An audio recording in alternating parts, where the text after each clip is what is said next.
ડુંગળી એક કોમન શબ્દ આવી જાય, ગરીબોની કસ્તુરી. ડુંગળીના ભાવ વધે એટલે રોનક પટેલ અને એબીપી અસ્મિતા સહિત તમામ માધ્યમોમાં રિપોર્ટ આવે, ગૃહિણીનું બજેટ ખોરવાયું, ગૃહિણીનું બજેટ ખોરવાયું, સરકાર કેમ આમ કરે, સરકાર કેમ આમ કરે.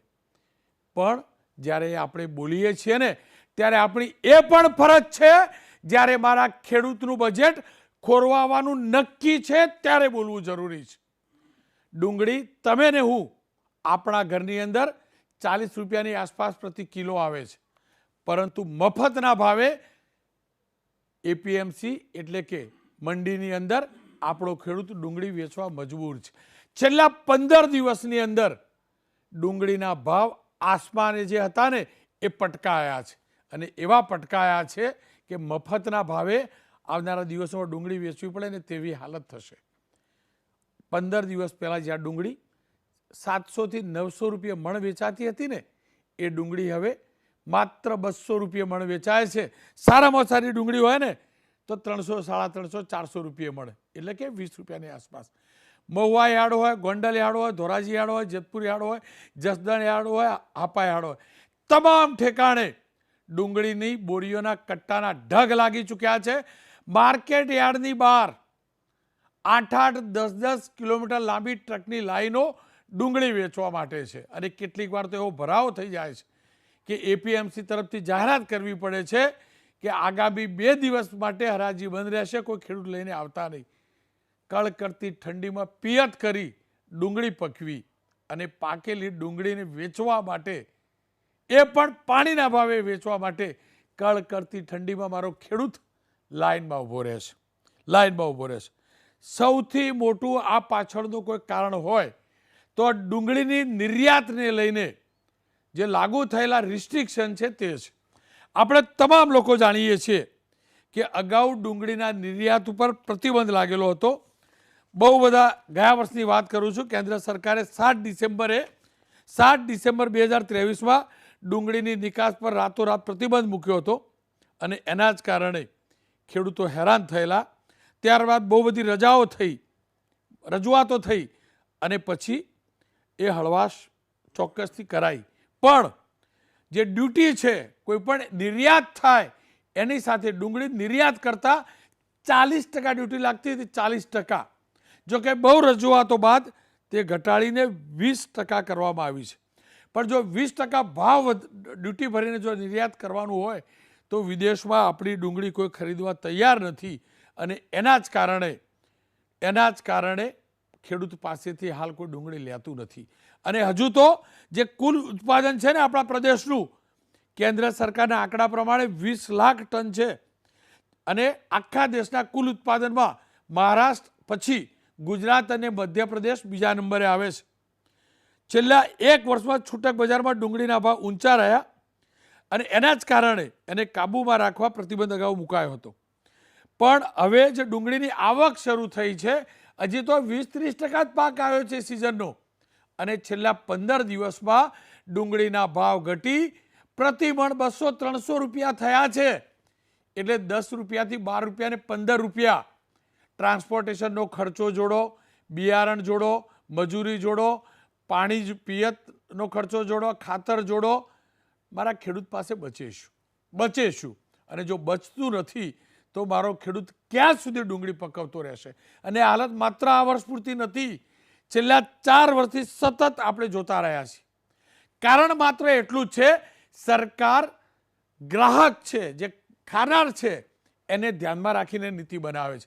સરકારને ડર છે જો ડુંગળી નિર્યાત વધુ થઈ જશે અને નિર્યાત વધુ થશે તો પછી ડુંગળી અહીંના લોકલ બજારમાં મોંઘી થશે, અને લોકલ બજારમાં મોંઘી થશે તો અવાજ વધુ ઉઠશે, અને સ્વાભાવિક રીતે જ ખેડૂત સિવાયના લોકોનો અવાજ વધુ બુલંદીથી ઉઠે છે.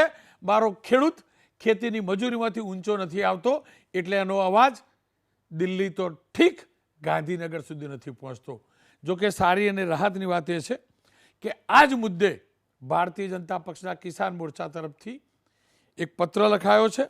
હિરણભાઈ હિરપરાએ પત્ર લખ્યો છે, અને આ જે 20% ડ્યુટી છે એ પત્રની કોપી પણ જોજો. 20%ની જે નિર્યાત છે ડ્યુટી છે એને ઘટાડવા રજૂઆત કરાઈ છે, ખેડૂતોનું દર્દ સાંભળવું જરૂરી છે. છેલ્લા 5-7 દિવસથી સતત અહેવાલ આવી રહ્યા છે અને ખેડૂતો ભારે હૃદયે દુઃખી થઈને વેદના વ્યક્ત કરે છે. પહેલા એ વેદના સાંભળી લઈએ. ગૃહિણીનું બજેટ ખોરવાઈ ગયું છે, પણ અમારું બજેટ ખોરવાઈ ગયું છે. એનું શું હોય? સરકાર આમાં જરાક ધ્યાન આપો. ડુંગળીનો કાંઈક નિકાસ કે આ જે તમારે થતું હોય કરો. આમાં બરબાદ થઈ ગયા છે ખેડૂત. અમારે ડુંગળીના ભાવ 900 આવતા, એના આજ 200 રૂપિયા ઊંચા 200 આવે છે.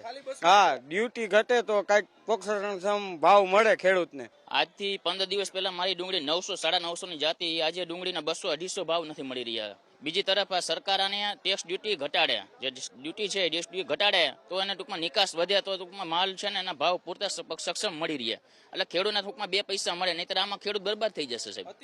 અત્યારે શું ભાવ મળ્યા છે? અત્યારે 270 270 રૂપિયાની મણ ગઈ. બતાવો 88 રૂપિયામાં શું કરવાનું? ક્યાં છે આ 88 રૂપિયા? મને 88 રૂપિયા ભાવ મળ્યો. આમાં શું કરવાનું? ખર્ચો ક્યાં? અમારા ઘરના નાખવાના ને. હા, ખાલી 88. હા, તમે નજર સામે હે ને. ખેતરમાંથી નીકળી જાય તે પછી ભાવ વધશે. આમાં તો વેપારીઓ ની કામ છે, ખેડૂતના કોઈના હાથમાં આવે એવું નથી. આ વરસાદ 2-3 મહિના તો વરસાદ લોહી પીધું અને 8 મહિનાનું બીજ થાય એમ માનો ને. અત્યારે 8 મહિના ઉભો રહીએ. પહેલા જમીન પડતર રાખી હોય, હવે એના સુધારા વધારા કરવો, વાવેતર કરવો, એમાં કઈ મળે નહીં ખેડૂતને. અત્યારે જે સબસિડીની રૂપે પણ એક્સપોર્ટ વાળાને ભાડામાં સબસિડી કે બીજી રીતે મદદ કરી અને તાત્કાલિક વધારે માલ અહીંથી નિકાલ થાય તો જ ખેડૂતોને વળતર મળે અને આ ભાવ ઊભો રહેશે.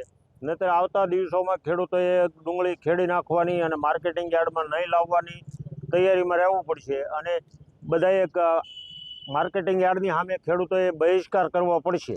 અત્યારે આ ડુંગળીનો કમસે કમ 500 થી 600 રૂપિયા ભાવ હોવો જોઈએ તો ખેડૂતને પોહાય, કારણ કે એના ટ્રાન્સપોર્ટના ખર્ચા એવડા, લણવાની મજૂરી એવડી, ખાતર, દવા, બિયારણ એ બધું મોંઘું છે. તો પછી ખેડૂતને આમાં કાંઈ હાથમાં આવે નહીં જો આ ભાવમાં જાય તો. આમાં તેને મુર્ગા થાય. અમારો પ્રયાસ સરકાર સુધી આ વાત પહોંચાડવાનો છે. એટલે જ આપણા રાજ્યના કૃષિમંત્રી રાઘવજીભાઈ આજે નવસારીના પ્રવાસે હતા. એબીપી અસ્મિતા સંવાદદાતા સિદ્ધેશ જોશીએ તેમને આ જ સવાલ પૂછ્યો અને વેદના પહોંચાડવાનો પ્રયાસ કર્યો. આવો સાંભળી લઈએ આપણા રાજ્યના કૃષિમંત્રીએ શું કહ્યું. ડુંગળીનું ઉત્પાદન સારું થયું હોવાના કારણે ભાવ ઘટ્યા છે. આ બાબત કેન્દ્ર સરકારમાં પણ અમે રજૂઆત કરશું અને રાજ્ય સરકાર લેવલે ખેડૂતોને આપણે કઈ રીતે મદદરૂપ થઈ શકાય તે દૃષ્ટિકોણથી વિચારણા કરીને જરૂરી કાર્યવાહી કરવાના છીએ. કેવી હાલત છે, ભવિષ્ય કેવું છે, સરકારે શું કરવું જોઈએ એ મુદ્દે ચર્ચા કરવા હિરણભાઈ હિરપરા, પ્રદેશ મહામંત્રી ભારતીય જનતા પક્ષના કિસાન મોરચાના, મનહરભાઈ પટેલ કોંગ્રેસના નેતા, ખેડૂત આગેવાન પણ છે, અતુલભાઈ કમાણી ડિરેક્ટર બીડી માર્કેટ રાજકોટ. અતુલભાઈ, આપનાથી શરૂઆત કરવા માગીશ. 15 દિવસમાં કેવી રીતે બજાર તૂટ્યું છે, કેવું ઉત્પાદન છે અને જો આ જ સ્થિતિ રહી તો આવનારા દિવસોમાં માર્કેટ ક્યાં પહોંચશે ડુંગળીનું?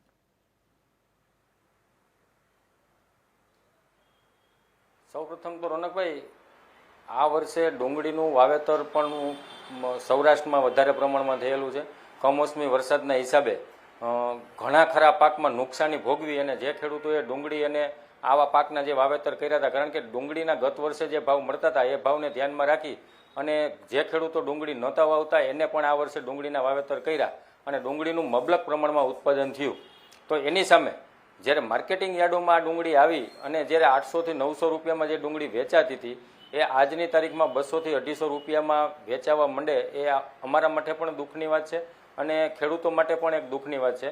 કારણ કે ડુંગળી ઉપર આ વખતે વધારે બધા ખેડૂતોને વધારે આધાર હતો, કારણ કે કમોસમી વરસાદના હિસાબે મગફળી તથા કપાસના પાકમાં મોટું નુકસાન ખેડૂતોએ ભોગવ્યું હતું. એની સામે ડુંગળીના વાવેતરમાં કાંઈક 2 પૈસા કમાશું અને એમાંથી આપણું ગાડું હાલશે એવું ખેડૂતોએ ધારીને ડુંગળીના મોટા પ્રમાણમાં વાવેતર કર્યા. એની સામે રાજકોટ માર્કેટિંગ યાર્ડમાં આજની તારીખમાં આપણે વાત કરીએ તો 55-60 હજાર કે લાખ કટા ડુંગળી ઉતરતી હોય, ગોંડલમાં 2.5 થી 3 લાખ કટા ડુંગળી ઉતરતી હોય, એમ આખા સૌરાષ્ટ્રમાં આટલી મોટી ડુંગળીની આવક થતી હોય તો આનો આપણા દેશમાં તો નિકાલ થાય તો કોઈ દિવસ આમાં 2 પૈસા ખેડૂતોને ન જ મળે, કારણ કે આને બહાર મોકલો તો જ થાય. પણ અત્યારે પરિસ્થિતિનું નિર્માણ એવું છે કે આપણા દેશની જે ડુંગળી છે એ બીજા દેશમાં આપણે મોકલીએ તો એ આપણા દેશમાં જે ભાવ મળે છે એના કરતાં પણ ઓછા ભાવે એ લોકો માગે છે. તો સરકારે અત્યારે જે આની ઉપર 20% ડ્યુટી છે એ અત્યારે ડ્યુટીને માફ કરી દેવી જોઈએ અને આપણા દેશની જે ડુંગળી છે એ બીજા દેશમાં મોકલી અને આપણા જે ખેડૂતો છે એને જાણે નુકસાનીનો જે સામનો કરવો પડે છે એ ન કરવો પડે એના માટે આગોતરા પ્રયાસો સરકારે પહેલા કરી લેવા જોઈએ. જેમ કે અત્યારે ડિજિટલ ક્રોપની સુવિધા અત્યારે સરકારે આપણા ખેડૂતો માટે કરી છે, કારણ કે એની ઉપરથી આપણે એ આઈડિયા આવશે કે કયા ખેડૂતોએ કયું વાવેતર કર્યું છે, તો એના સાવચેતી આપણે 1 મહિના પહેલા લઈ શકીએ. કારણ કે ડુંગળીના વાવેતર પુષ્કળ પ્રમાણમાં થયા હતા, એ તો ડુંગળીનો બજારમાં ડુંગળી આવવાથી ખબર પડી. જો 1 મહિના પહેલા ડિજિટલ પોર્ટલમાં જે ખેડૂતોએ માલ ચડાવ્યો હોય કે મેં મારા ખેતરમાં આનું વાવેતર કર્યું છે, તો આની પહેલા અગાઉ આવા પગલાં લઈ અને સરકાર જે આની ઉપર ઘણા આટણે આપણે આમ જેમ કહીએ કે ડુંગળીના ભાવ ઘટે ત્યારે એને કિલે 2 રૂપિયા કે 3 રૂપિયા કે સહાય આપવી પડે છે, એ પણ ન આપવી પડે અને ડ્યુટી ઘટાડીને આપણી ડુંગળી બીજા દેશમાં મોકલે તો આપણા ખેડૂતોને વધુ લાભ થશે. જે ઉત્પાદન થયું છે ને હાલ હરાજી થાય છે અને હવે જે આવક છે તેને ધ્યાનમાં રાખી આ જ સ્થિતિ રહી તો આગામી 10-15 દિવસમાં ડુંગળીનું બજાર ક્યાં પહોંચશે?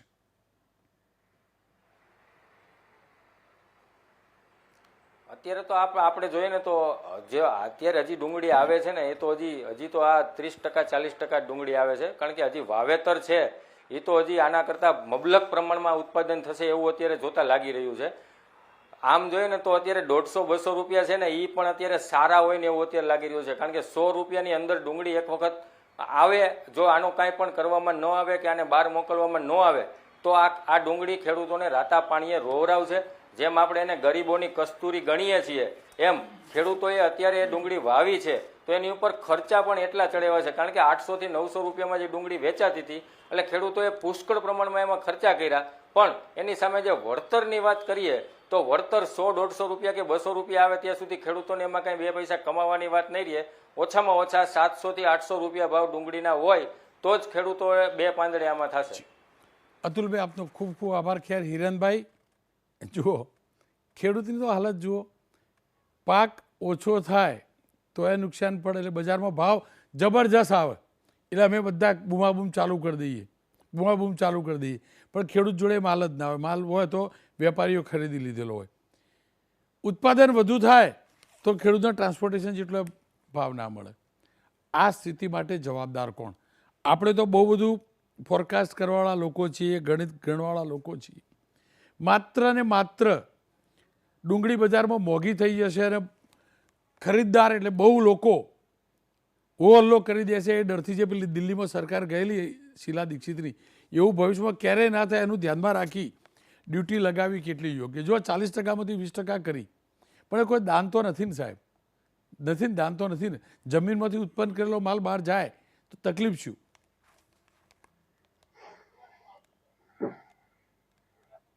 રોનકભાઈ નમસ્કાર.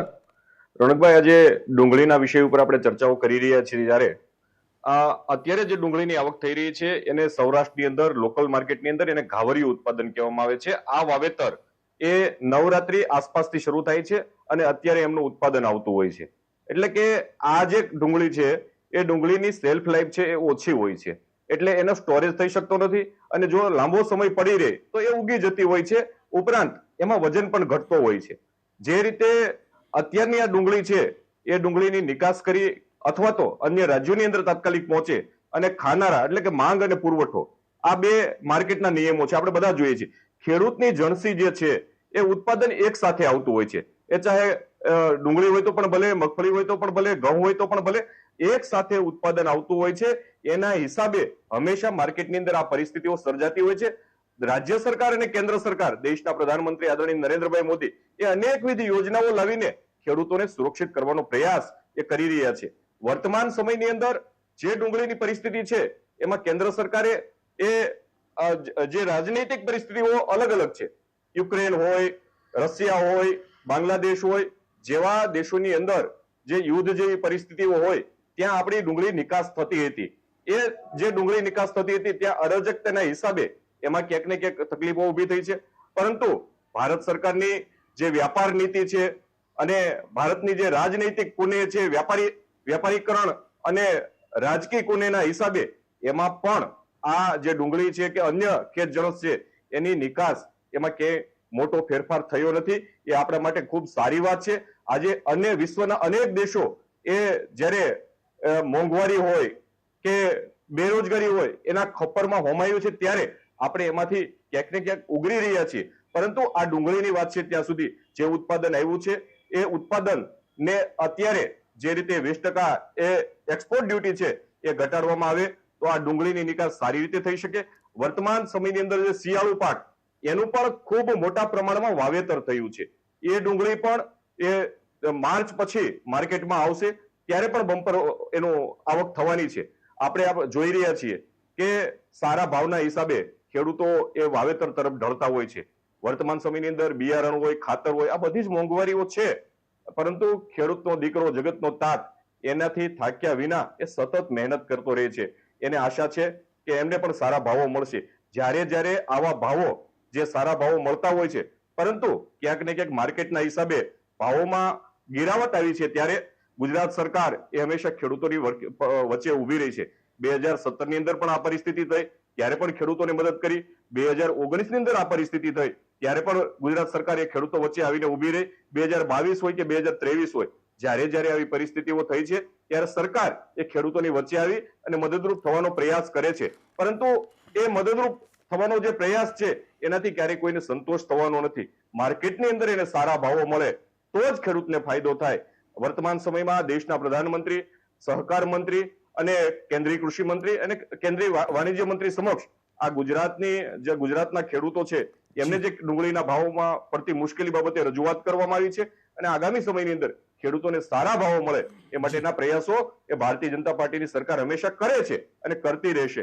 આ દેશના પ્રધાનમંત્રી નરેન્દ્રભાઈ મોદી એ વન નેશન વન ઇલેક્શન લાવીને અબજો કરોડના ખર્ચાઓ બચે એ માટેનો પ્રયાસ જ્યારે કરી રહ્યા છે ત્યારે એમના તરફથી વન ડિસ્ટ્રિક્ટ વન ક્રોપ એ જે લઈ આવવામાં આવ્યું છે કે પાકનું વાવેતર છે એ અલગ અલગ જિલ્લા પ્રમાણે થાય તો આવું જે બમ્પર ઉત્પાદન આવે છે એ ઘટી શકે એ પ્રમાણેના જે પ્રયાસો છે એમાં પણ ખેડૂતોએ આગળ વધવું પડશે. હિરેનભાઈ જુઓ, આપ કહો છો કે સરકારમાં રાજ્ય સરકાર રજૂઆત કરશે, આ કરશે, પણ ક્યાંક એવું તો નથી ને. જો ઉદ્યોગપતિને નડતું હોત ને તો ફીકી કે કોઈ પણ ઔદ્યોગિક સંગઠને રજૂઆત કરી હોત ને તો તરત ફાઇનાન્સ મિનિસ્ટ્રીએ નિર્ણય લીધો હોત અને પ્રોડક્ટ ઉપરની એન્ટી ડમ્પિંગ ડ્યુટી અથવા ડમ્પિંગ ડ્યુટી જે પણ હોય એ હટાવી લીધી હોય, એમાં વધઘટ થઈ હોય. ક્યાંક એવું તો નથી ને. આપણે કહીએ તો છીએ ખેડૂતનો દીકરો જગતનો તાત, પણ એ દીકરો તો દીકરો જ રહે બિચારો ખેડૂતનો, એટલે બિચારો જ થઈ જાય. ક્યાંક એવું તો નથી ને આપણા ખેડૂતનો અવાજ ઉદ્યોગવાળાનો જેવો અવાજ પહોંચે છે ને એવી રીતે સરકાર સુધી નથી પહોંચતો, એટલે જ નિર્ણય લેવામાં વિલંબ થાય છે. જો જેટલા વેચી મારશે આ 15 દિવસમાં એટલાની તો મફતના ભાવે ડુંગળી ગઈ ને સાહેબ.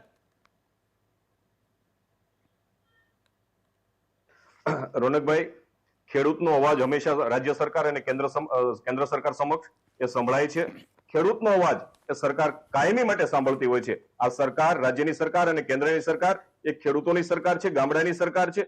જ્યારે આ બધી પરિસ્થિતિઓ ઊભી થાય છે ત્યારે જનપ્રતિનિધિઓ હોય, આગેવાનો હોય કે ખેડૂતો હોય, એ સરકારના કૃષિ મંત્રી હોય, મુખ્યમંત્રી હોય કે કેન્દ્રીય મંત્રીઓ હોય, એમને મળીને પોતાની વાત કરતા હોય છે. એ ઉપરાંત સરકાર પણ જાગૃત છે. જે પરિસ્થિતિઓ ઊભી થઈ છે એમાં સરકાર સત્વરે યોગ્ય પગલાઓ લેશે. જી મંદરભાઈ, આપને શું લાગે છે પગલાં લેવાશે પછી ત્યારે જ લેવાશે જ્યારે વેપારીઓ ખરીદી લીધી છે અને ખેડૂતો જોડે કશું નહીં હોય? રોનકભાઈ, સૌથી પહેલી વાત તો એ કે કસ્તુરી જે છે એ આપણે સામાન્ય રીતે બોલતા હોય કે એ ગૃહિણીને રડાવે છે, પણ એ તો એની કસ્તુરીની પ્રકૃતિ છે. પણ આ સરકારની પ્રકૃતિ છે ખેડૂતને રડાવવાની. અને પ્રકૃતિમાં આપણામાં એક કહેવત છે, પ્રકૃતિ છે ને પ્રાણ સાથે જાય. આ ભારતીય જનતા પાર્ટી જ્યારથી બેઠી છે ત્યારથી સત્તામાં ખેડૂતોને રડાવવા સિવાય કશું કર્યું નથી, કારણ કે એની પ્રકૃતિ છે કે ખેડૂતોને રડાવવા. અહીંયા આગળ ભાઈ ભારતીય જનતા પાર્ટીના આગેવાને એક બાજુ 20% ડ્યુટી ઘટાડી અને ડ્યુટી વગર એક્સપોર્ટ થાય એની વાતની પત્ર લખી અને સિફારિશ કરે છે. બીજી બાજુ એક વાત એ કરે છે કે વિદેશના દેશોમાં યુદ્ધના દિવસો ચાલતા હતા એટલા માટે આપણે તમે એક્સપોર્ટ કરવાની જ બેન છે એટલે તમારે યુદ્ધો ચાલે કે મોટા રમખાણો ચાલે, તમારે કંઈ લેવા દેવા નથી. આ દેશમાં કસ્તુરી છે ને કસ્તુરીથી ખેડૂત હેરાન થાય છે, એમાં કંઈ આવતું નથી, એટલે ન્યાય કોન્ટ્રાવર્સી છે. બીજી વસ્તુ એ કે આપણા દેશના પ્રધાનમંત્રી છે ને એ બહુ સમજદાર છે, બહુ હોશિયાર છે અને આપણને સૌની સામે મૂકેલી વાતો આપણને સૌને યાદ છે. એ 2014માં બોલતા હતા બહુત હુઆ કિસાન પર અત્યાચાર, અબ કી બાર એની સરકાર. પછી બોલતા હતા ખેડૂત મારો આત્મા અને ખેડૂત મારો અન્નદાતા. સાહેબ, આ ભાવના કેટલી ઊંચી છે. હું એક તાળી પાડવા માંડ્યો હતો આ વાત બોલ્યા ત્યારે કે મારા દેશના ખેડૂતો માટે કેટલો ઉદ્ધાર કરી નાખશે. સાહેબ, છેલ્લા 10 વર્ષની અંદર કોઈ પણ કોમ્યુનિટી લો, ઘઉં લો, કપાસ લો, મગફળી લો કે ડુંગળી લો, તમે કોઈ ખેડૂત એવું ક્યારે બની કર્યું કે એક દેશના ખૂણામાંથી કે ખેડૂતો પોતાના પ્રશ્નો લઈને બહાર ન આવ્યા હોય? એક દિવસ બતાવો. અને આ ખેડૂત એવો છે કે એ બધાના પાટા સહન કરે. એ વેપારીના પાટા સહન કરે, બિયારણવાળાના પાટા સહન કરે, ભાવ ન મળે તો એના પાટા સહન કરે, પણ સૌથી મોટું આ પાટું સહન કરે છે આ ભારતીય જનતા પાર્ટીની સરકારનું પાટું. અને એ પેટમાં મારે છે. જ્યાં પેટ મારે, જ્યાં પોતે અન્નદાતા તરીકે એ પેદા કરે, આખા દેશને એક દાણો દાણો ખવડાવે, એના જ ઉપર માય બાપ બરાબર સરકાર એના પેટ ઉપર પાટું મારે. આ સહન કરવા માટે કોઈની પાસે જગ્યા નથી હોતી. અને એટલા માટે આ દેશમાં રોનકભાઈ રોજના 30 ખેડૂતો આપઘાત કરે છે.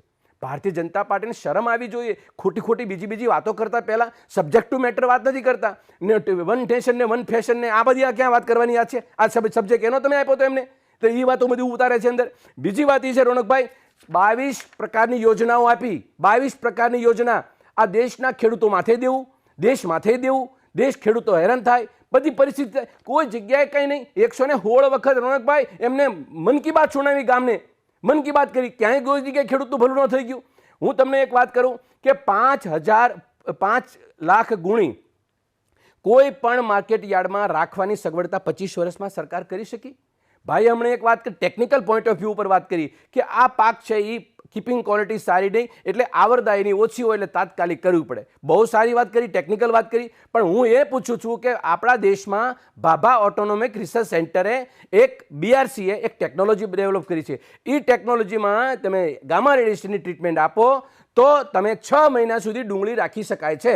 ભાવનગર જિલ્લો એવો છે કે ત્યાં પોર્ટ અને એરપોર્ટ છે, પીપાવાવ પણ બંદર છે. સાહેબ, તમારા દેશના પ્રધાનમંત્રી 4 કલાકમાં કુવેત પહોંચી જાય અને એમ બોલે કે 40 વર્ષ સુધી 4 દાયકા સુધી પ્રધાનમંત્રી કોઈ ન આવી શક્યો અહીંયા, એ 4 કલાકમાં પહોંચી જાય તો આપણી ડુંગળીને કેટલા કલાક? 4 કલાક જ થાય. કુવેતમાં મોકલો. કુવેતની અંદર કેટલા દેશો એક્સપોર્ટ કરે છે? પાકિસ્તાન, ઇજિપ્ત, અફઘાનિસ્તાન, વિયેટનામ, આ તમામ દેશો આજે આપણું માર્કેટ કેપ્ચર કરવા જઈ રહ્યા છે. તમે હું કામ? કારણ કે તમે પહેલા બેન મૂકી, પછી 40% કર્યું, પછી 20% કર્યું અને પછી કેપ મારી. હજી તમે એ બોલ્યા ને, હજી ખબર નથી ભાજપના આગેવાને, હજી કેપ પણ છે. આવી કેપ મૂકીને ખેડૂતને પોતાની ડુંગળી ખેતરમાં પડી જાય, બગડી જાય અને ખેડૂત રોજ સાજા લે આ ડુંગળીના નામના અને પોતાના આવકના નામના. આર્થિક રીતે આ દેશ બરબાદ થાય, ખેડૂત બરબાદ થાય. મારું કહેવાનું એ છે રોનકભાઈ, આ તમામ બાબતની અંદર તમે શું કર્યું? આમ પાયમાં શું? તો હું તમને હિસાબ આપું. પાયમાં એ કે તમે ડુંગળી જેવું સારું માર્કેટ તમે પાકિસ્તાનને આપી દીધું. નંબર 2, ખેડૂતો પાયમાલ થયા. નંબર 3, કૃષિ નિકાસનો લક્ષ્ય આપણો હતો રોનકભાઈ, ટેકનિકલ પોઈન્ટ ઓફ વ્યૂ વાત કરું છું કે 100 બિલિયનનો આ 2030 સુધીની અંદર આ ભાજપાની સરકારે આપણી સૌની સામે લક્ષ્ય મૂકે છે ને કે 2022માં ઘરનું ઘર, 2022માં ખેડૂતની આવક બમણી, તમારે દૂધની આવક બમણી. આજે લક્ષ્ય મૂકે છે ને 2047ની અંદર વિકસિત ભારત. આ મોટા સપના બેસાડીને હરથળીમાં ચાંદ દેખાડે છે ને, એવું જ એક ચાંદનું સપનું બતાડ્યું છે. એને શું કે 2030ની અંદર 100 બિલિયન કૃષિ એક્સપોર્ટ કરવી. 100 બિલિયન એટલે કેટલા થાય? 8.5 લાખ કરોડ રૂપિયાનું એક્સપોર્ટ કરવું. તમે બેન મારી દેશો એક બાજુ, કૃષિ પાકો જાય છે. એટલે ગુજરાત દેશની 36 દેશોની એક એસોસિએશન છે રોનકભાઈ. એ એસોસિએશનનું નામ છે the organisation for economic cooperation development, NHOECD. આ 36 દેશોનું એક સંગઠન છે. એ સંગઠને 2022માં ભારત સરકારને એક રિપોર્ટ આપ્યો. એ રિપોર્ટની અંદર એમ કહે છે કે દેશના ભારતની અંદર ખેડૂતોની એગ્રીકલ્ચર પ્રોડક્ટ ઉપર MSP ન મળવાને કારણે 14 લાખ કરોડ રૂપિયાની ખેડૂતને નુકસાન ગઈ છે.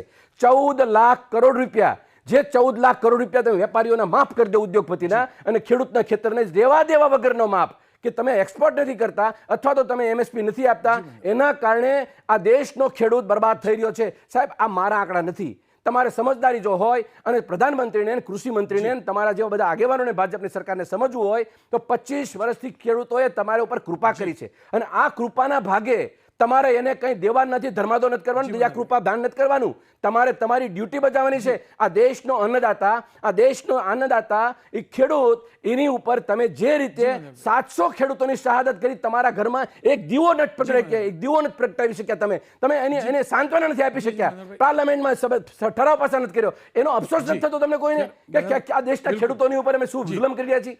આ નથી કર્યું છતાંય તમે ગોળ ગોળ વાતો કરો બીજી ટીવી સ્ક્રીન ઉપર આવી. અને હું તમને કહું રોનકભાઈ, એક જ મિનિટ, મારી વાત એક જ છે કે આ દેશનો ખેડૂત છે તમારી પાસે અસંગઠિત છે, કોઈ માગવા નથી કરતો. એ જ્યારે થાકી જાય તો શું કરે? એની પોતાની પ્રોડક્ટ છે એની વેરી નાખે, દૂધ ઢોળી નાખે. સાહેબ, આ સંગઠન કેવું એ લોકો પોતાની વાતને એને દર્દ પણ હરખી રીતે રજૂ કરી શકતા નથી. એવા લોકો પ્રત્યે તમારી એટલી નહીં. સરદાર સાહેબ શું બોલતા હતા, ક્યારેક એની લીટી તો વાંચો કે તમારા બંગલાઓ ગમે એટલા સુરક્ષિત છે, પણ ચલો ઝૂંપડું તમે નહીં બાળી દેશો તો તમારા બંગલા પણ સુરક્ષિત નથી રહેવાના. આ માનસિકતા આ દેશની અંદર છે. અને છેલ્લે વાત એ કરો કે 2022ની અંદર જે બમણી કરવાની વાત હતી, બરાબર, તમે આવી રીતે ખેડૂતોને તમે બમણી આવક થાય ખરી રોનકભાઈ? તમે ખેડૂતોને તમે જો આ રીતે પરેશાન કરશો, ખેડૂતોની આવકને ઉત્પાદનનું તમે યોગ્ય ભાવ નહીં આપો તો પરિસ્થિતિ શું થવાની? આ દેશની અંદર આ વસ્તુ છે. અને મારી આ વાતને લઈ સરકારે સમજદારી પૂરતી અને ઇમ્પ્લિમેન્ટેશનમાં મૂકવાની જરૂર છે કે સરકાર શું કરી રહી છે.